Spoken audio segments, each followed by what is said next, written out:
em seus lares o programa Quarta Dimensão na rede tvm.com.br,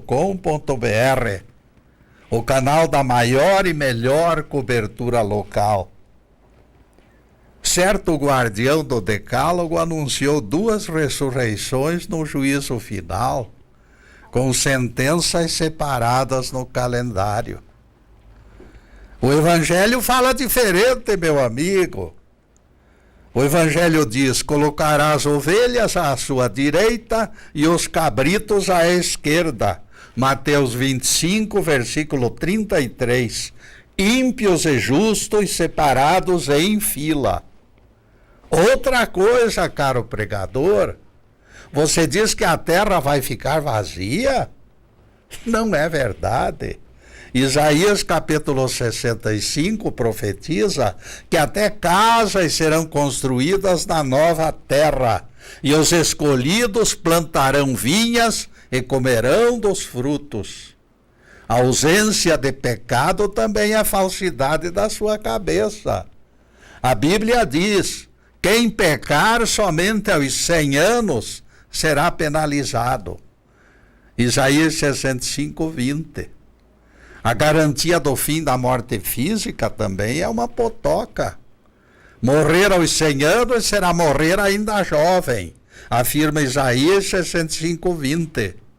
Se houvesse menos sectarismo e mais estudo dos evangelhos, perderíamos menos tempo estabelecendo doutrinas deturpadas, restabelecendo essas doutrinas deturpadas de forma intencional.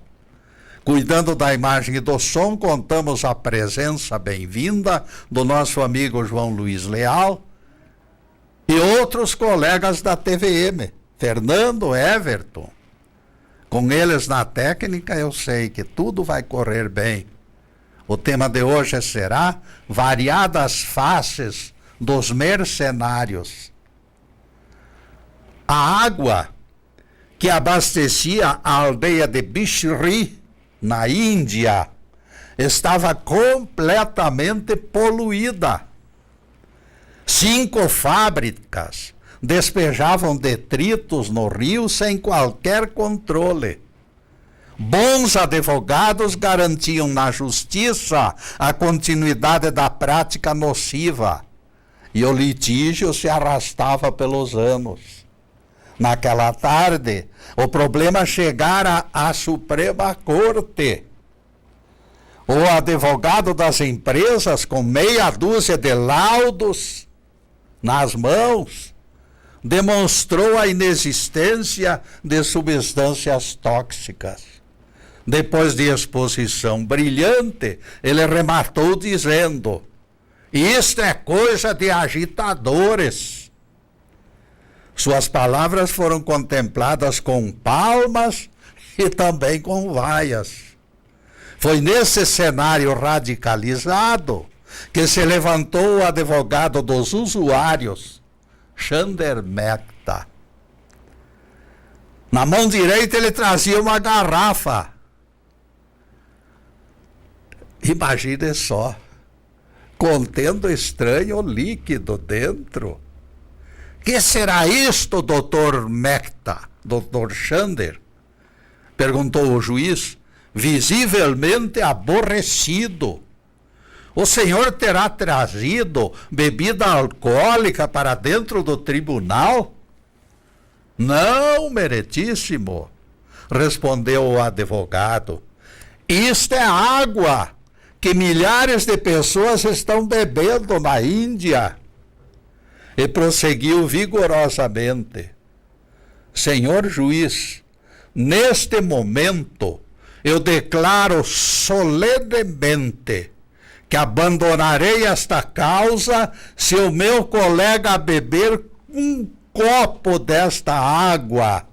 Bastará simples copo, meritíssimo, e eu deixo esta causa e vou embora.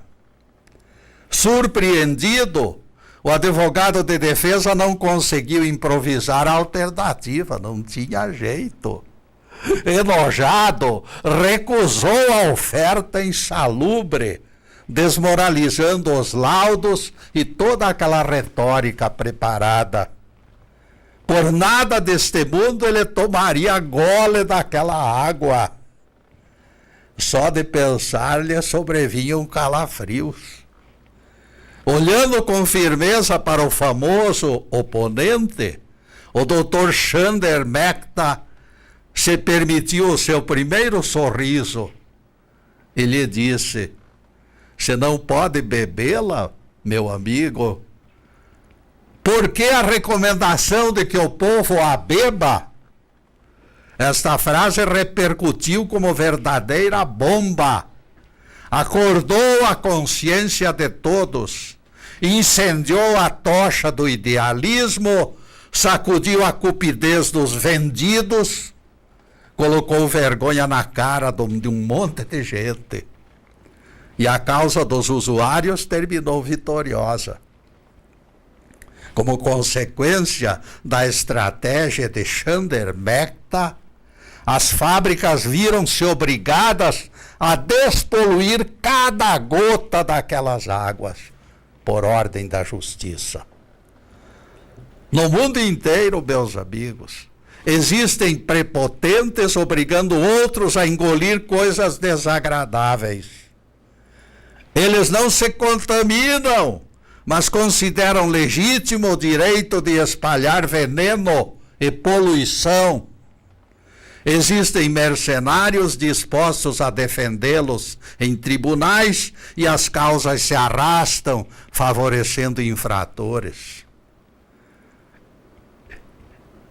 Eu me lembro de pergunta dirigida a um destes ilustres defensores, que colocam o dinheiro acima da ética. Escutem só isto. Vossa Excelência poderia fazer um discurso focalizando a figura de Jesus Cristo? Sim, respondeu o advogado solícito. Opa, vem cachê por aí.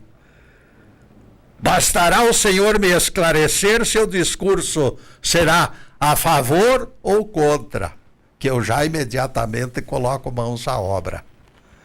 É este o tipo, sempre disposto a fazer negócio. Desde que haja lucro, o cliente sempre terá razão. Este homem de luva de pelica e colarinho branco, imaculadamente limpo, é robô. Voz em leilão, vontade que se vende por 30 dinheiros como Judas. Para termos ideia de quanto é tendenciosa a opinião de mercenários, prestem atenção na sequência de manchetes de um jornal de Paris. Este diário noticiou o retorno do exílio de Napoleão Bonaparte. O monstro corso desembarcou no Golfo de Juan. É a primeira manchete. O canibal está marchando em direção à Grace. Foi o segundo enfoque do jornal. Na sequência, ele foi mudando gradativamente de opinião cada hora que passava. O usurpador entrou em Grenoble. Bonaparte já está em Lyon. Sua Majestade Imperial, esperado amanhã em Paris. Percebam a opinião dos mercenários em cada manchete. A primeira apontou Napoleão como monstro corso, quando ninguém acreditava que ele seria vitorioso. Na última manchete, encabulado, o jornal apontou Napoleão com as palavras Sua Majestade Imperial. Esse é o procedimento que define a imagem do vendilhão. Eles estão sempre ao lado do lucro, ao lado da boa-vida, ao lado dos vitoriosos. Não importam os termos da realidade. O trabalho do mercenário é modificar o óbvio em favor de quem paga. Sempre existe peninha na legislação que a torna mutável. por pequena que seja uma saliência na montanha, servirá para amarrar a corda, para subir. Depois é só escalar vitorioso. O mercenário realiza inacreditáveis malabarismos para agradar os patrões.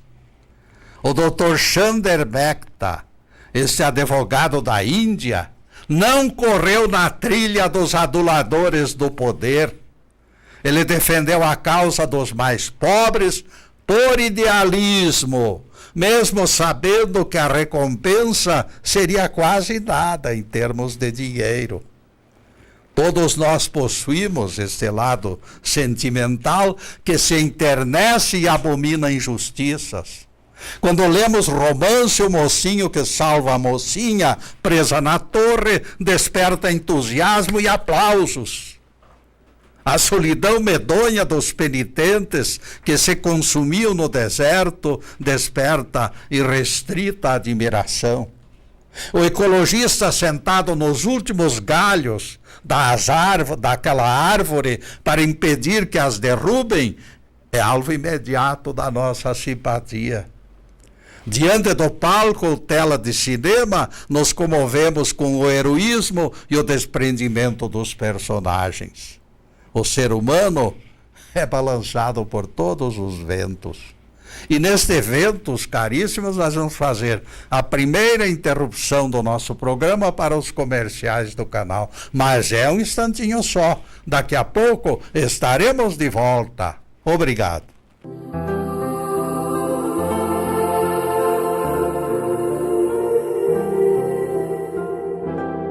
Já estamos no segundo bloco do programa Quarta Dimensão. Por gentileza do João Luiz, o nosso site está na telinha e nós convidamos vocês para acessá-lo.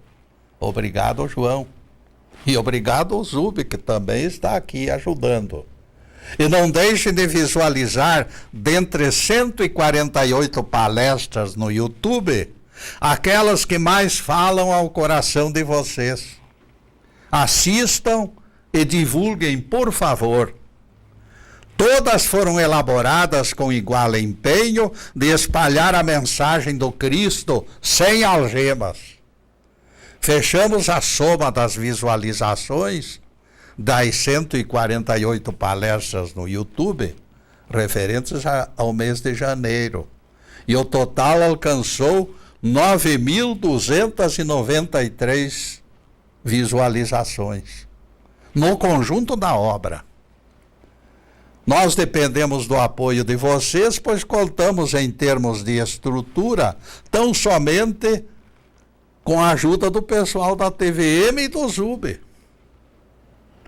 A palestra Jesus Ordenou Trabalho no Sábado continua liderando o total de acessos. Você nos ajuda assistindo esta palestra e nós agradecemos do fundo do coração. E voltaremos ao tema Variadas Faces dos Mercenários. No fundo, meus amigos, há um perigo. Nós somos um vilão sonolento. Um vilão sonolento que repousa dentro de nós. Na saída do teatro ou do cinema, este vilão poderá retomar as rédeas antes que a carruagem da princesa se transforme em abóbora, com aquela história infantil. Porque nós misturamos muito as estações. Bateu meia-noite e tudo pode acontecer, como na historiazinha. Lembramos que nossos filhos precisam calçados e roupas, e que a tarefa de educá-los é cada vez mais penosa. Adiamos então os nossos sonhos. Nós somos cheios de idealismo, mas de repente caímos na real e ficamos preocupados. Retornamos ao grupo dos vacilantes.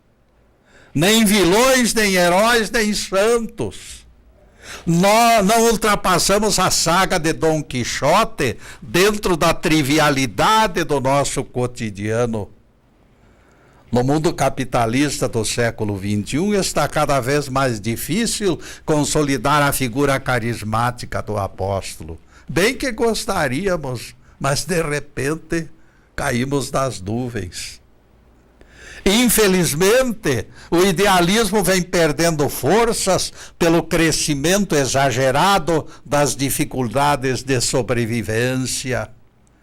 Terminamos descobrindo que a mocinha presa lá na torre preferiu fugir com o dono do castelo, depois de conhecer sua conta bancária. O penitente do deserto largou sua caverna para vender pastéis numa quitanda. O ecologista teve menos sorte. O galho da árvore quebrou e ele caiu exatamente nos braços do policial encarregado de prendê-lo. Essa panorâmica pode ser ingrata, mas é o retrato da realidade nossa, a realidade dos humanos. Ao invés de reservar espaço para o plantio de flores, Dona Gertrudes usa 100% do jardim para cultivar batatas e nabos. O nosso Rabi previu a frieza espiritual dos nossos dias. Muitos perderão a fé, atraiçoando-se e odiando-se uns aos outros. E por se multiplicar a iniquidade, o amor enfraquecerá. Palavras de Jesus em Mateus 24, versículos 10 e 12. Infelizmente, característica dos nossos tempos é a dificuldade de se manter plugado na tomada de força. Predomina o temperamento fleumático, que reage tão somente pelo interesse de lucro. Temos que nos defender contra isto, amigos. Os mercenários transformam tudo em comércio. A extrema tibieza de propósitos é o grande mal e o pecado maior.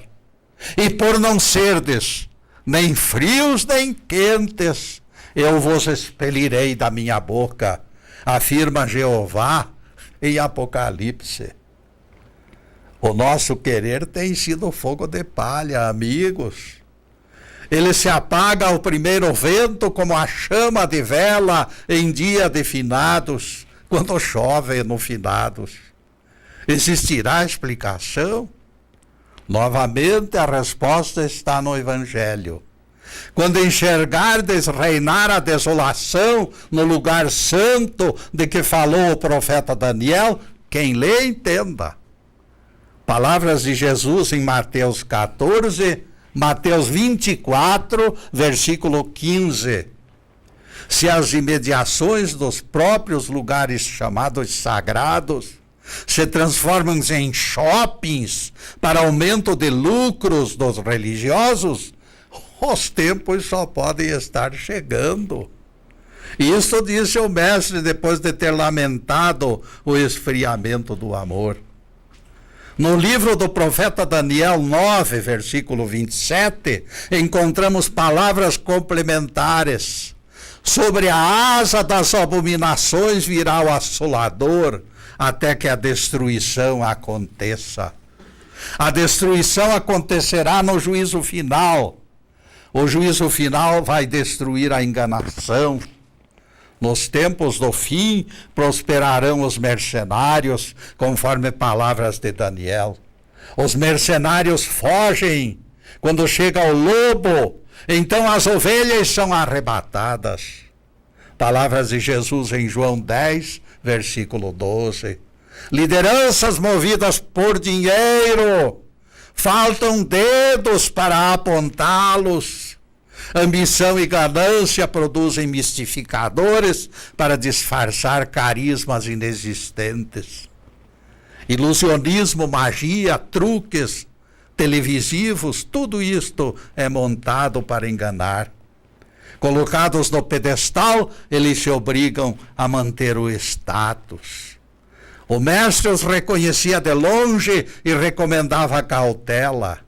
Cuidado com os escribas que andam por aí em túnicas folgadas e querem ser homenageados e ocupam lugares de honra nos banquetes. Cuidado com eles. Marcos 12, versículo 38. Na margem da pantomima, a multidão continuaria dispersa como ovelhas sem pastor. E a descrença e a perplexidade se tornará constante. Quando Jesus ordenou, ide e pregai, muitos entenderam, ide e esfolai as ovelhas. Está errado, meus amigos. Não foi isto que Jesus recomendou. O nosso rabi configurou estas figurinhas.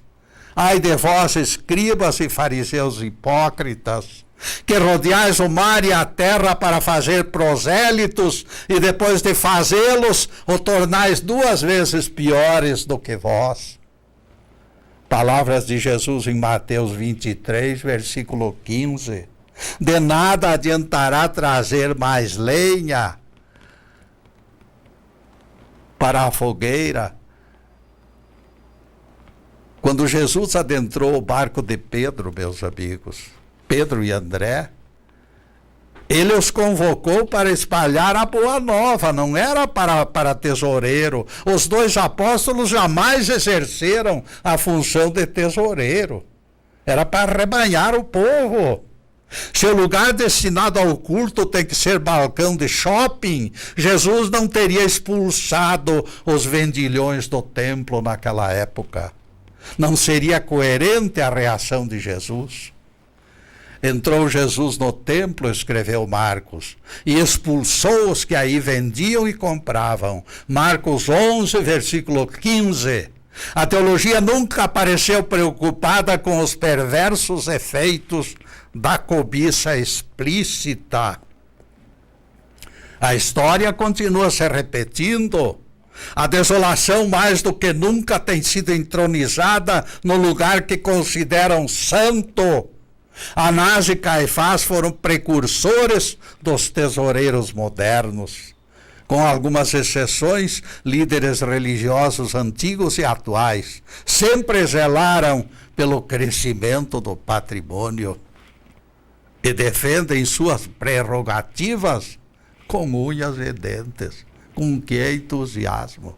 Meus caros, nesse entusiasmo nós vamos fazer mais uma pequena interrupção no programa para os comerciais do canal, mas é um instantinho só. Daqui a pouco estaremos de volta. Obrigado!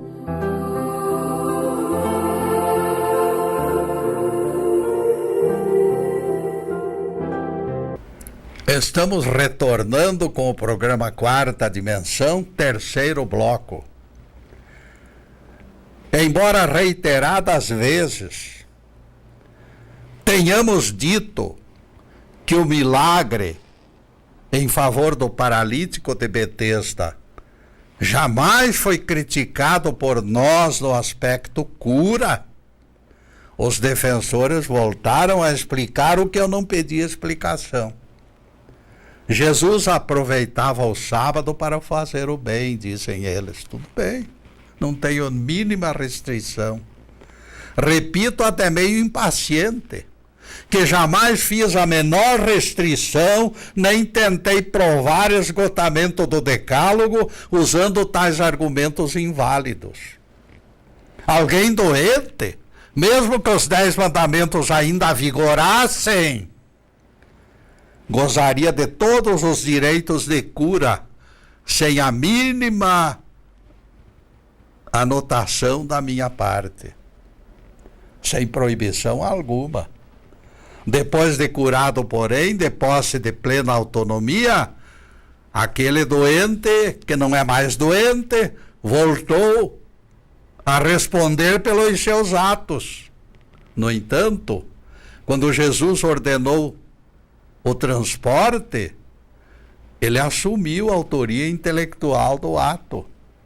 Porque Jesus, com sua pureza ética, ordenou que o homem curado carregasse a cama no sábado, sem a menor necessidade? A minha explicação já foi dada. Jesus fez isso porque o decálogo tinha perdido validade, não valia mais. Não que o que o decálogo disse tenha alguma importância, não é esse o caso. Tudo que o decálogo diz está certo, só que ele não está mais ungido, ele está fora daquela firmeza, daquela fortaleza da lei, ele está fora. A minha explicação então foi dada, perda da validade do decálogo. Da parte deles, porém, a indagação continua sem resposta. Eu não recebi ainda resposta sobre este aspecto. E depois desse pinguinho de doutrina, a continuação do tema de hoje, variadas faces dos mercenários.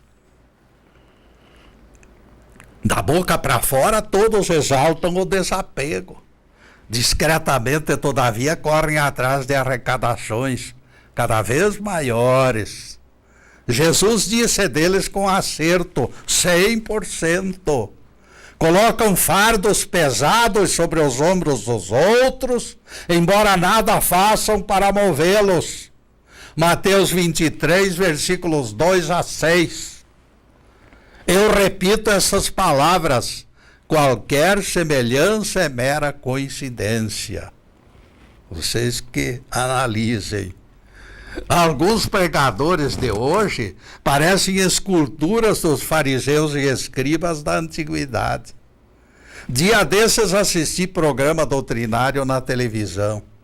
Em cada 10 palavras, 7 se referiam a campanhas de arrecadações.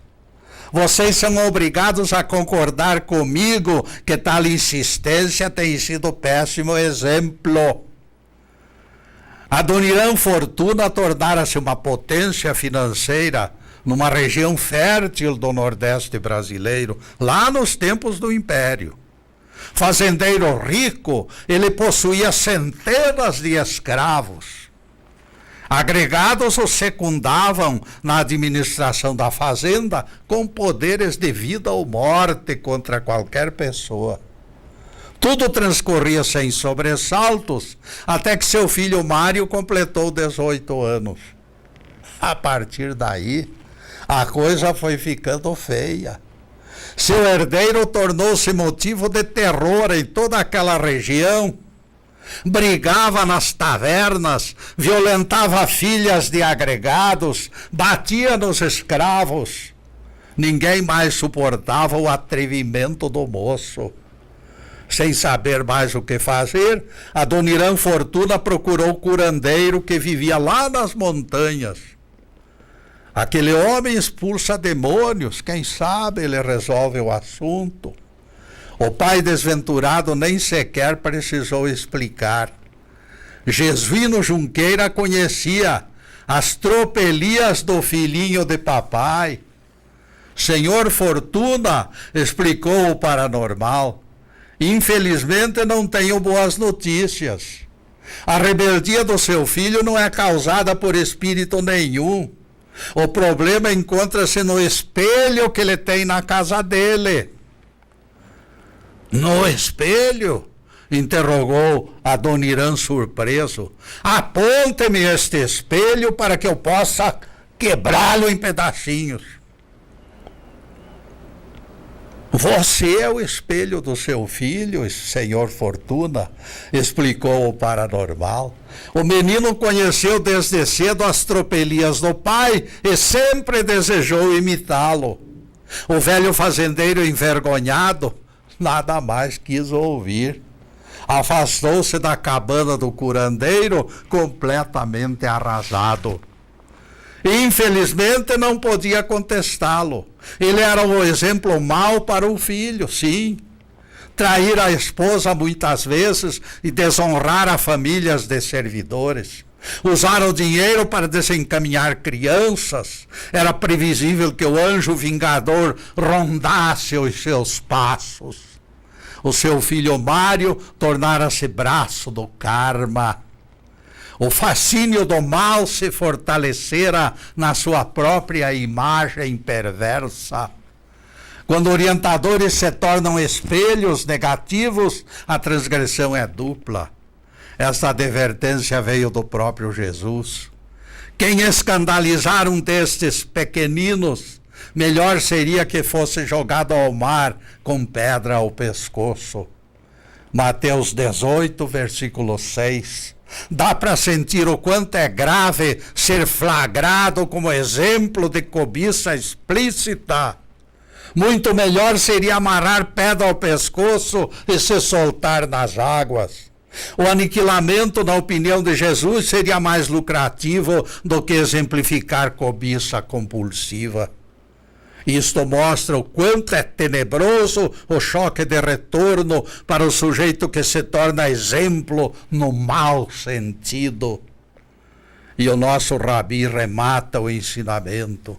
É inevitável que venham escândalos, mas ai de quem por quem eles vierem. Mateus 18, verso 7.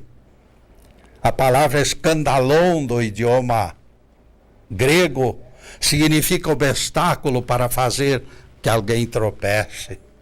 É como casca de banana jogada na calçada. Quem ajuda ao passo errado do seu próximo coloca o semelhante em risco. A sugestão casual poderá atingir dimensões de crime. Quantas crianças enveredam para o vício, levadas pela fascinação de maus orientadores? No segundo livro de Samuel do Velho Testamento encontramos passagem oportuna. Davi disse a Natã: pequei contra o Senhor. Natã respondeu a Davi: o Senhor perdoou o teu pecado, não morrerás. Todavia, pelo fato de tua transgressão ter espalhado o exemplo perverso, o filho que te nasceu morrerá. 2 Samuel 12, versículos 13 e 14. Os súditos acompanhavam o procedimento de Davi e os seus atos eram imitados. Por isso Jeová arrancou o filho dos seus braços, mostrando inexistência de impunidade no reino de Deus. Pelo exemplo injustificável do rei Davi, Jeová fez pesar o karma.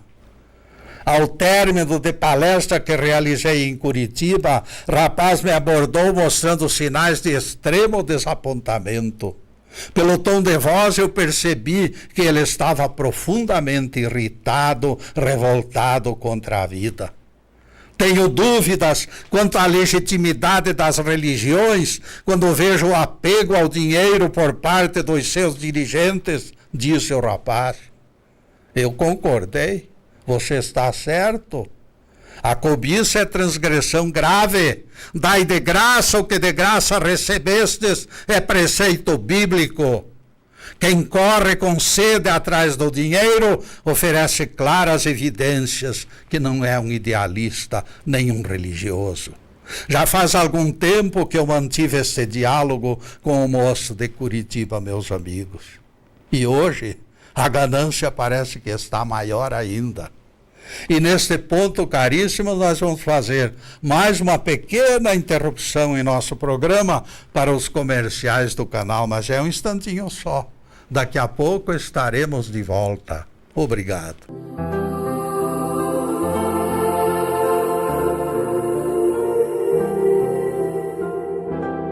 E já estamos no último bloco do programa Quarta Dimensão. E lembramos as tardes de sextas-feiras, quando comparecemos aqui para a divulgação da Bíblia e do Evangelho. Na próxima sexta-feira, às 16 horas, voltaremos com outro assunto de incentivo ao progresso espiritual. Agora, os últimos questionamentos sobre o tema de hoje: variadas faces dos mercenários. A ganância, pelo jeito, amigos, atingiu as nuvens, ultrapassando todos os limites. Relíquias, livros, escapulários, DVDs com palestras, roupas íntimas, hoje tudo se vende, tudo se consome. E o lucro enorme destas vendas vai se acumulando para benefício de Jesus. Jesus é o beneficiado, na opinião deles. No depoimento deles, é claro. Como se Jesus precisasse de alguma coisa. Algo, entretanto, é verdadeiro. Eles são ótimos administradores e insuperáveis arrecadadores. Isto ninguém discute. Quem oferece R$50 ganha 50 graças. Quem oferece R$100 ganha 100 graças. E depois desta, meus amigos, até eu fiquei sem graça. Sem graça nenhuma. Porque isso não tem graça nenhuma, meus amigos. É triste, mas é a verdade. E a verdade, infelizmente, tem que ser dita. Os maus exemplos estão chegando de cima. E a nossa mocidade dispersa e desarvorada procura e não encontra. Por isso que está tudo tresmalhado. Está faltando a legenda carismática dos cristãos dos primeiros séculos, escondidos nas catacumbas romanas, orando, vigiando, lá naquelas profundezas. Até hoje repercute na consciência dos séculos a saga daquela gente. Constantino Zorba vivia numa região agreste do sul da Grécia. Criava ovelhas e plantava uvas. Para completar a renda, ainda fabricava vinho. Ele era homem severo que fazia seu serviço com perfeição e exigia igual procedimento dos outros. Todos o respeitavam pela honestidade. Uma coisa, entretanto, poderá tirar do sério o nosso patrão. Diziam os trabalhadores: descuido no atendimento das ovelhas, mexia com ele. Ele virava bicho. Constantino Zorba não admitia corpo mole. Por esta razão, quando precisou de novo pastor de ovelhas, na vacância do anterior, ele resolveu inovar. Procurou em Atenas o melhor pastor credenciado, o melhor entre os melhores. Estefano Malacases tomou posse naquele mesmo dia. Vou pagar dobrado o seu salário, prometeu Constantino. Minhas ovelhas têm que ser tratadas com requinte, porque eu não aceito menos em favor delas. Eu quero que elas estejam confortavelmente vivendo nesta fazenda. Estefano Malacases assentiu com a cabeça e subiu a montanha. Constantino Zorba acompanhou o novo pastor de ovelhas até o momento em que se reuniu com o rebanho. Os meses passaram na sequência vazia do cotidiano. Estefano Malacases foi reduzindo pouco a pouco a vigilância dos primeiros dias. O salário dobrado despertou sua imaginação para os prazeres que o dinheiro lhe acenava e ele sentiu o peso da solidão. Ao invés de exacerbar o zelo pelo trabalho, a prosperidade o fez indolente e desconcentrado. Não acontece nada nesta terra, monologava o pastor entre um cochilo e outro. Está na hora de ganhar este rico dinheirinho com mais prazer e menos trabalho. Uma noite de ventos fortes e chuva torrencial, Estefano Malacases não saiu para zelar pela segurança das ovelhas. Se deixou ficar debaixo das cobertas tranquilo. Ninguém estava ali para vigiá-lo, que se danassem aquelas ovelhas. Acendeu o lume, preparou o chá e ficou sorvendo as delícias do sossego bem pago. Tantas noites de ronda e nada acontece. Por que esta noite aconteceria? encostou a cabeça no travesseiro e adormeceu. Um pesadelo o fez acordar, sobressaltado. Caterva de lobos o perseguia no pesadelo. Stefano Malacases pulou da cama, dominado por terrível pressentimento. Apavorado, correu para o aprisco das ovelhas e só então percebeu a tragédia. Ovelhas mortas por todo lado. Stefano Malacases desceu a montanha, chorando e se lamentando. Afastou-se daquele lugar sem salário, sem carta de referência e sem qualquer esperança de refazer a vida. Pagou o preço alto por colocar o dinheiro acima da missão. Aquela noite de tempestade mostrou que Stefano Malacases era mercenário e não pastor. O aconchego dos cobertores e a ilusão da vida próspera o venceram. O bom pastor se entrega inteirinho pelas suas ovelhas. O mau pastor as abandona quando a tempestade se aproxima. Nos meus tempos de infância, eu conheci alguém que era um verdadeiro pastor. Era uma pessoa especial. Eu só me lembro do seu sobrenome. O sobrenome dele era Garcia. Todos o chamavam Seu Garcia. Ele passava suas mãos pela cabeça da criança enferma e as dores desapareciam na hora. Acalmava garotos rebeldes, espalhava vibrações benéficas no interior das casas. Seu Garcia, aonde chegava, espargia bênçãos de paz e de amor. Certa vez, minha mãe o chamou para me salvar de terrível dor de dente. Suas mãos traçaram cruzes diante do meu rosto e o mal desapareceu por completo. Eu vi mamãe espalmar algumas moedas para pagar a conta. Ele, com rapidez inexplicável para a sua idade, saltou para trás e disse: eu nada fiz. Agradeçam a Deus. Percebam as palavras do velho Garcia. Eu nada fiz. Aquele homem, com certeza, homem simples, com certeza era um apóstolo legítimo. Ele sabia que a cobrança poderia transformá-lo num mercenário. Ele tinha consciência de que o socorro desinteressado era o caminho certo para continuar a serviço do grande Pai.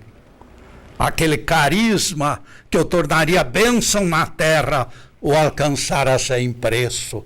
Sem preço, ele deveria exercê-lo. E as palavras do Evangelho afloram, dirigidas aos escolhidos: curai enfermos, ressuscitai mortos, purificai leprosos, expulsai espíritos malignos, de graça recebestes, de graça oferecei. Palavras de Jesus em Mateus 10, versículo 8, louvado seja Deus. Que o Senhor nos abençoe e nos guarde. Que o Senhor faça resplandecer o seu rosto sobre nós e tenha misericórdia de nós. Que o Senhor sobre nós levante o seu rosto e nos dê a paz. Louvado seja o santo nome de Deus Pai. Louvado seja o nome vitorioso do nosso Cristo. Obrigado, Deus. Obrigado, Jesus. E obrigado também para todos vocês, meus amigos. Que todos nós estejamos diante de Deus com o coração cheio de paz, de harmonia, de confiança de saúde, de tudo que existe de bom. Mas acima de tudo, meus caros, que tenhamos amor no coração. Muito obrigado, meus amigos, e boa noite.